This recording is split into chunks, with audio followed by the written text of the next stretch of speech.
So I had this idea for an intro, right, where there was going to be like a bunch of mini-me's, and they were going to continuously ask me if I've watched Frieren, and I would have been like, fine, I'll watch Frieren. Apparently it's the greatest anime of all time, according to my anime list. But then I realized my other camera doesn't look great, and I don't have enough space to make to do the editing for a bunch of mini-me's, so I'm just going to do a nice, simple intro. Frieren, Beyond Journey's End. You've heard of it. You've seen it probably. I've watched about 8 episodes, and guys, it is so good.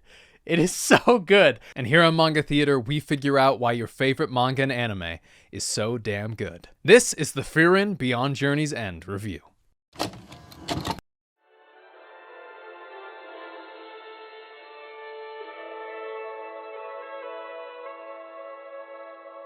Today in this episode, we're going to be talking about episode 1 of Frieren, which covers about chapter 1 and about half of chapter 2 in the manga. Now this is kind of like my first review episode. I'm just going to kind of tell you what I'm thinking about and how I want this to be formatted. But episode 1, or the first part of a story, I'm always going to spend a longer time on. A story's first episode, chapter, scene, volume, will always be the most important part of your story. Whether it's a manga, play, novel, movie, the beginning of any story dictates its future and will be harkened back to time and time again. But why is it so important? Well, it's the beginning, so we know it holds significance. It's the starting point for our characters.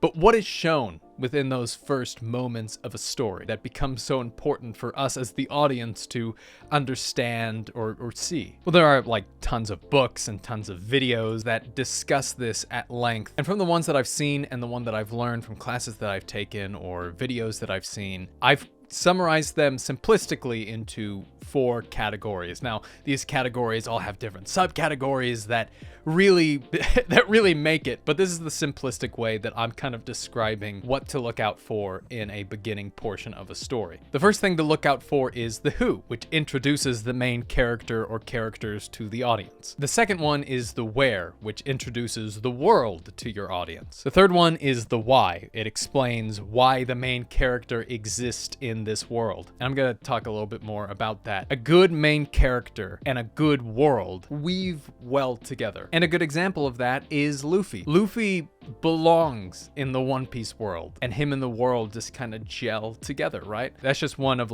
hundreds of great examples. And number 4 is the how. It's the inciting incident that causes the main character to begin their journey. So with those 4 things in mind, let's see how episode 1 of Frieren does. Does it kick off the series well? Does it introduce us to the world and the characters in a way that is fascinating and hooks us? Let's see. The royal capital's in sight. They're celebrating the triumphant return of their heroes. I can feel the excitement from here.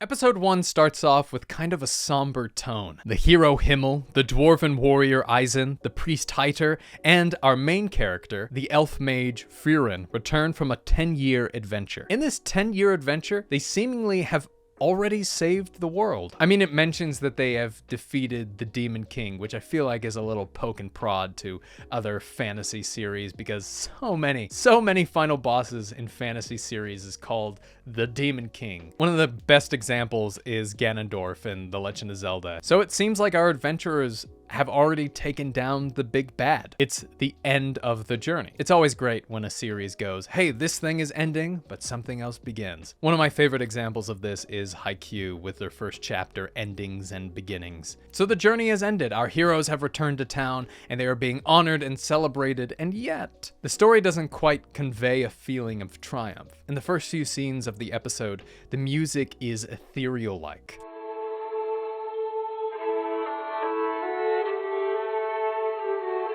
The voice performances for dub and sub are subtle. The life that lies ahead of you will be far longer than the rest of us could know. And our heroes tell stories of their journey in a fond but bittersweet style. This adventure has lasted 10 years, which is a long time to spend with other people, so they have formed bonds with one another. Well, 10 years is a long time for most members of the party. While the human characters like Himmel and Heiter are ready to settle down. Frieren is a little bit different. One of the best moments of the episode is at the end of the celebration when the Era meteors come up in the sky. I really love this portion in the manga. Himmel calls it a perfect beginning to a peaceful era.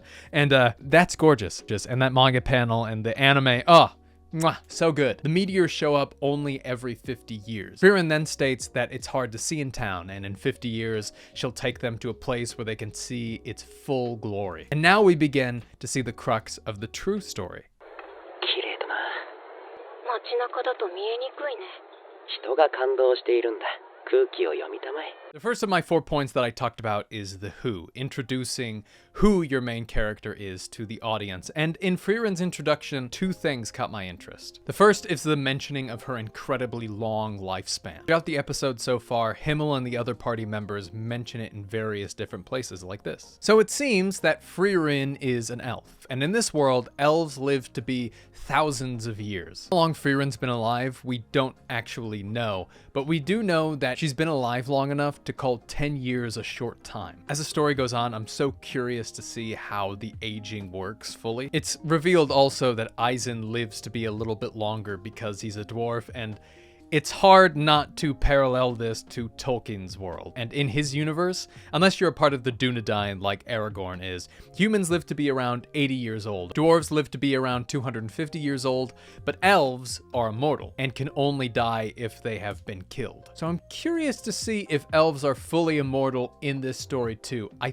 think that they just have incredibly long lifespans. I don't think they're going to be immortal. I wonder if they're going to talk about that a little bit more. I don't know. The information about the lifespan of these different races is beginning to teach us about number 2, which is the where, the world of our story. So now that we have information about the world and information about our main character, we now need to see how these 2 meld together. And that leads us to the other thing that caught my mind about Frieren's introduction, and that's her personality. Frieren seems relatively unfazed or unresponsive in the first half of the episode. They made a parade for her return. She's honored at court. She leaves her party that she's been with for 10 years, and she doesn't seem to have that large of an opinion about it. Now, I don't want this to be misconstrued as me saying that she doesn't have a personality, because that's not true, and she's not mean or rude or an awful person. She seems very quick on her feet, and she's able to banter with her friends. We can see little glimpses of the care that she feels towards her party members. Or maybe she just doesn't realize yet that she has that care. That is exactly what this episode is about. But still, even the people who think she's a cold person, you need to give her some slack. Hyder says in the episode that we as humans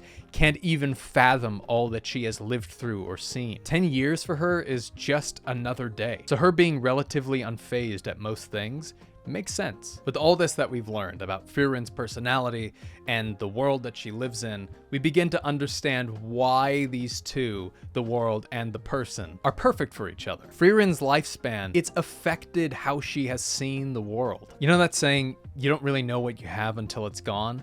That's what this story is about. Frieren isn't embracing these moments, living in them, existing in them. She's not getting to know the people around her, the people that she cares about. We're starting to see what kind of character arc Frieren is going through. She's going through what we kind of call a mini positive character arc. Once again, so many different books, so many different videos and things that talk about character arcs, and maybe I'll make a video about it in the future, but one of the best examples and one of the best anime explanations I've seen of it is on Totally Not Mark's channel. I believe it's the Goku.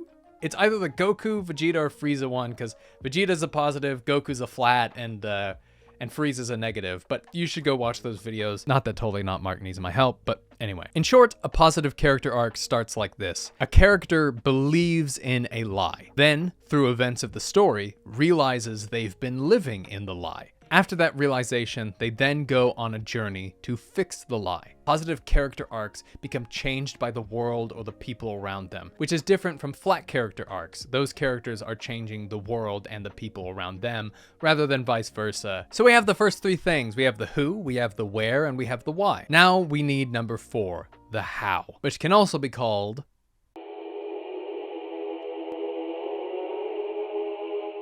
The next scene we get follows Frieren in her 50-year journey to gather spells. I really like that it's played as a montage that isn't even like longer than 45 seconds, because that's how Frieren perceives that time. Love it, it's awesome. It's the exact same in the manga, it's great. Frieren returns to town and meets her companions as we expected them to be, rather old and more frail. Frieren surprisingly seems like a little bit shocked. We see like a couple of frames where her eyes open and she's like, "You're old," and it's like, yeah, they are, which I love. It's like that information is just kind of hitting her at that moment. Oh, it's great. And now that the heroes are back together, they're gonna go on this one last adventure to see the Era meteors and— whoa, okay, stop. All right, stop. So that was really good. That scene was super emotional and super good. You know what scene I'm talking about. Holy moly, man. Like, it's really good. I've kind of made a pact with myself that I wasn't going to talk about dubs, because I'm a dub actor and it's my favorite work that I do. See those posters up there? Like, I was in those things, right? It's like my absolute favorite thing that I do. And that's not what the channel is about. So I kind of told myself that I'm not going to talk about a dub like as a whole, but I will talk about moments that really, really move me and really like just like get me so excited about dubbing and all that stuff. And man, this first episode, like, we know the sub is great. We know the sub is awesome, but the dub, man, really knocks it out of the park. Himmel's monologue when they're going on their final adventure rips my heart out. It's so good, man. Man, what a beautiful scene. Like, the build-up in music, the final smile that Frieren gets. Oh, man. What a good scene, man. What a good scene. Yeah, and then after that scene, Himmel dies because he's old. So that happens. And Frieren, like always, seems relatively unfazed about the whole situation, which causes some gossipers in the church to call her out on it and say that she hasn't even frowned. What, like, wow, that's so awful. Obviously, the story is putting it in this light, but like, it's not your job how to process their grief. Like, screw you, man. And I absolutely love it. I love it so much that Heiter and Aizen are immediately in there to defend her. Heiter's like, "I'm smiling, why don't you talk about me?" It's so fascinating how the story has already created characters that I absolutely love. Every named character in the first episode, I've absolutely fallen in love with. That by itself already answers the question that I posed at the beginning. Is this a good start to the series? Yes. If you create a story like this, likable characters that I just love every interaction they have already, that's really hard to do in storytelling. And it takes balls to kill one of them off. Like, Himmel was a great character. I really like Himmel, and now he's just dead. I hope he shows up again in the story. I have a feeling he will, but I don't know. He is dead. As the dirt is piling up on Himmel, the final time Frieren sees him, she realizes that 10 years wasn't enough. Absolutely beautiful moment. She cries as her friends console her, and she states comedically, of course, that her head isn't for patting. That is the inciting incident. And a damn good one. Already tells to me that the story is going to be so heavily character-based. And that's what we love to see, right? Even though anime can be crazy, can be balls to the wall, out of this world insane, what we want to see is human characters experiencing that. It's just, this story is just so human. It's awesome. It's so good. From the facial expressions of the animation to the movement to the way that the VOs, sub and dub, have delivered it. Oh my god, awesome. So Frieren has come face to face with her problem, or her lie. She has been living day to day, acknowledging the time, but not taking in the moments. So Frieren now has to find it. What brings her in and grounds her in reality, in humanity, to help her cherish the world and the people around her. So she's gonna go find it. She's gonna find out more about humans and the world around her. Awesome. We have this beautiful moment where Frieren is walking and the music is swelling and the animation is so glorious, and we get the title drop, The Journey's End. I feel like it's not talked about enough how like title cards actually have a really good impact on stories. My Hero Academia and like the 4th season absolutely nailed this, particularly with like the Endeavor episode. So before we get to my final thoughts, I'm just going to talk about some things that I noticed that were different in the manga and the anime. Really nitpicky, just some things that I noticed that I actually think kind of helped the anime more to give it that complete that more complete story. Once again, really nitpicky. Both the manga and anime are great, but I don't know. I just think the anime did a little bit of tweaks that I'm like, oh man, that really helps. In the scene where the characters are reminiscing, once again, really small, but in the manga, Frieren is shown to be smiling when Himmel is talking about his experiences. And it's seen in plenty of panels too. In the anime, she isn't seen smiling at all, which I think is great. It gives us more importance when Frieren finally does smile. When Himmel says, thank you for taking me on this final journey 50 years later. I really like this change. It's so small, it's really small, but I like it. It makes it mean a lot more when she smiles for the first time, and absolutely breaks our heart when she cries. The Era Meteors panel, just as beautiful as the anime. Really awesome. Love that panel. Somebody get me a poster of that, because wowee, that's great. Once again, small difference, but when Frieren is crying, it seems to be happening in the church in the manga, which I actually like it a little bit better in the anime, where it happens when Himmel's grave is being dug up. It's a little bit more of a personal moment. It's not in front of a huge audience. When the dirt is being piled on one of your friends, that is the last time you'll see that person ever. So I just think it's so great that happened in that moment. Just gotta say this real quick. Opening, ending, both bangers. Oh my god. Fantastic. Put that on the playlist. I also like the design of the sky in the anime. It's kind of like paper mache. It reminds me of like of Ranking of Kings, something like that. Just adds a little bit of stylization to everything. I think it's awesome. The head patting the Hydra does. I'm sure that's gonna come back later on in the story. Awesome. And once again, not a single dislikable character so far. It's just so great.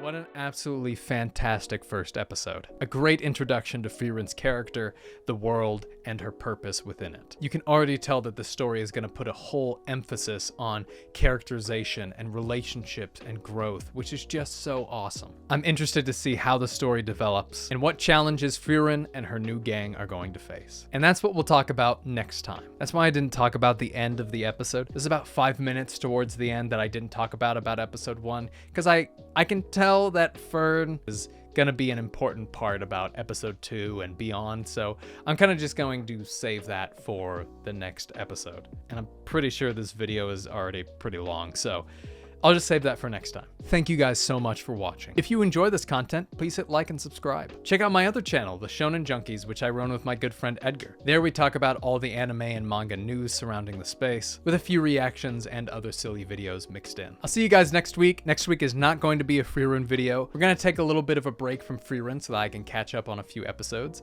but we're gonna be talking about something else, and here it is.